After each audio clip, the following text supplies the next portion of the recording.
Well, they've got this huge gem and mineral show each September and October.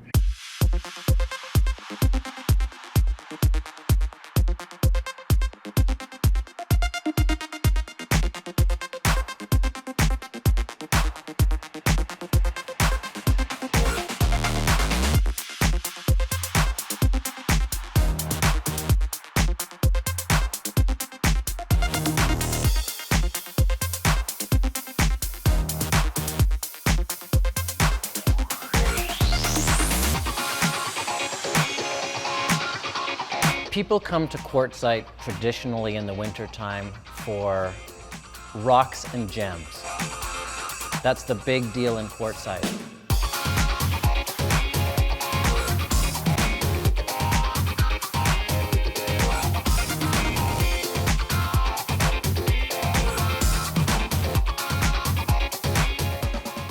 About 2 years ago, a friend of mine had come to me and said, hey, have you ever been to Quartzsite? And I was like, yeah, I was just there the year before looking around. It's pretty cool. Almost nobody is originally from Quartzsite.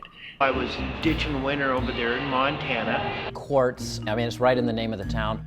But as time progressed, all right, I adjusted my schedule. They're from Minnesota, Washington, Connecticut, from all over the country. And since I nomadically all the rest of the year spend time traveling, okay, well, that made life easy for me. I could come and survive here in the winter. Part of the charm of Quartzsite is it's this very transient thing. People are there, then they're gone, then they're there, then they're gone. And do what I do best is sell. I enjoy the rock life. I enjoy the minerals. It's like a heaven for a lot of us. That's why we're here. It's nothing more than a giant heaven. We've been called here to do something.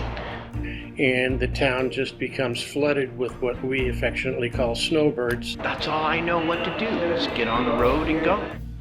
Endless swap meets and all kinds of other festivals, I guess you'd call it. I used to joke, that the entire town is on wheels. You could pick it all up in a day and it would be gone. Our bank used to be in a motorhome. They had driven it in, taken the wheels off, laid a cement foundation, and there was only room for 2 people to be in the bank at one time.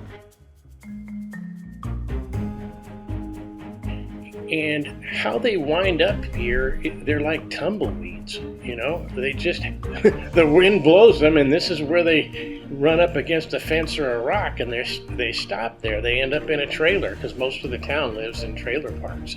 It's an extreme seasonal swell. So you've got, in the summertime, it's just a few thousand people, if that. Sometimes it just feels extremely dead.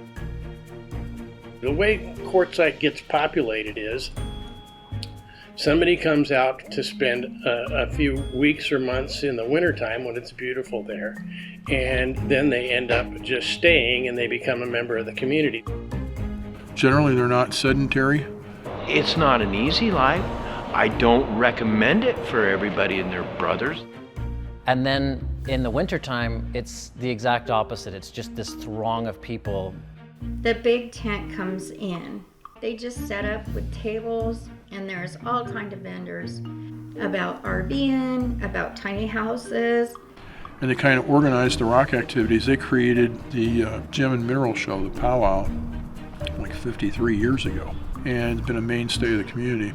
About how to own foods instead of ordering it online, drying their foods. They're taught that in this place. People came in to see that, and you started to get the winter visitor thing going on. And then you have the BLM lands associated with that, where you can camp inexpensively and for a long period of time.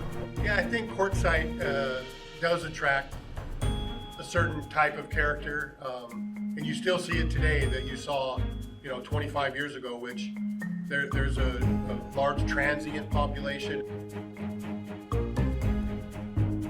You couple all that stuff together, and it started to create kind of a loose sense of community and things to do. And that's kind of how Quartzsite grew, kind of almost like Topsy, but it's been always focused on the outdoors, the scenic beauty of the area, the affordability, and rocks.